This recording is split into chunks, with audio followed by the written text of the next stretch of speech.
చంద్రబాబు నాయుడు గారి మీద జగన్ హయాంలో పెట్టినటువంటి కేసులు సిఐడి ఇన్వెస్టిగేట్ చేసింది, ఆయా కేసులు నమోదు చేసింది.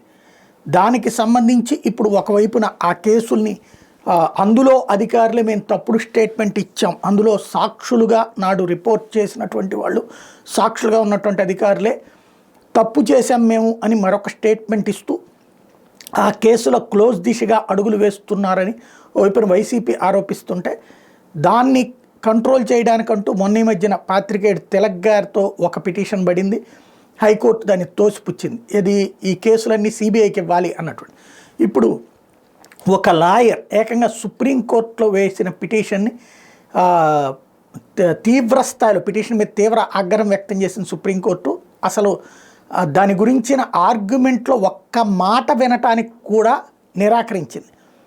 అసలు దాని మీదన దర్యాప్తు దాని మీదన విచారణ చేయాల్సిన అవసరం లేదని తోసిపుచ్చింది.